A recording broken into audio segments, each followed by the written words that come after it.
Sunday we went from this to this. Seems like not much, especially if you live in a place like this. But to us and everyone living in big cities, this is special. My travel partner is also special, and this video is about both. Sometimes I wish I didn't have to escape from the city because I was already living in a small, picturesque village or in the middle of nature. It would be wonderful to be surrounded by the natural white noise of the wind and the waterfalls, rather than the artificial ones we play on our devices. But maybe if this were my everyday reality, I wouldn't appreciate it as much. I was watching a TikTok a while ago, where this young American girl was in tears, immersed in the beautiful scenes of the city of Cremona. Really? This is beautiful to you, so much so that you break down crying? I mean, it's not bad, but in my eyes, this isn't special.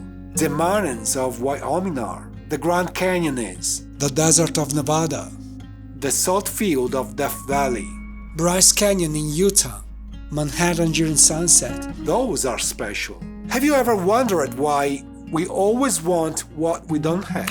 Why do we take what we see every day for granted? Do we also do that with people? I don't have an answer to any of these questions. Maybe we're just too spoiled and have lost the capacity to appreciate what we already have. Maybe it is the natural need for new stimuli. For sure, I enjoyed our date in these mountains. Every single bit of it. The scene, the kindness of the people greeting you and wishing you a good day.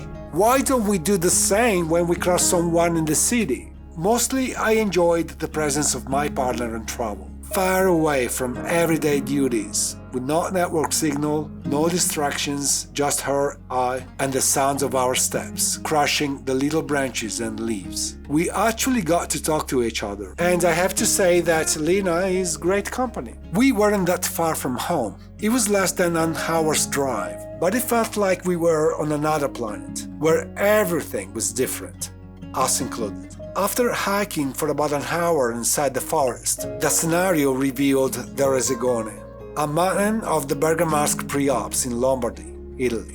What a blessing it was to admire that. So tasty for the soul.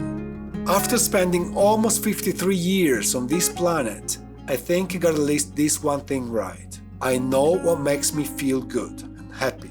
And I'm going to let you in on this little secret with you. To be happy, you must feed the soul. Your senses may be the most direct channel to do that. Seek for beauty. Beauty nurtures the soul just like music does, or poetry. I too struggle to find beauty in my surroundings, so I have to engage in travel in the distance to be surrounded by it. Maybe one day I'll figure it out. Until that day, seeing new places doesn't feel like a bad option to recharge your internal battery. I wish we had an indicator like a little screen in our body that showed how much charged we got left, like all of our devices do. Our imperfect body doesn't have that. It's not easy to recognize the signs of our batteries running low.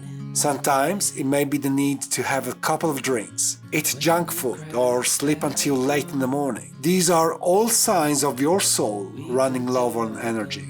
It isn't easy to pick up on those signals, but there's something else that we can do to prevent finding ourselves completely discharged. Well, I've already said it. Prevention. Preventively engage in those activities that brings you joy. Play games, go outside, see something new, and engage in novel experiences with your loved ones. Make time for what matters. Make sure you regularly feed your soul. Prevent your battery from running low. This, my friend, isn't the advice for anyone else than myself.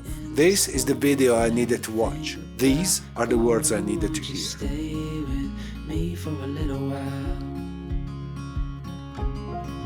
Got myself free falling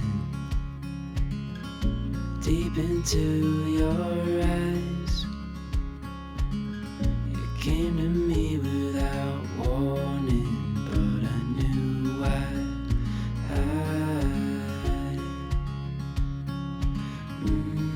I wish I could stop time and stay in this moment, never think about going on, just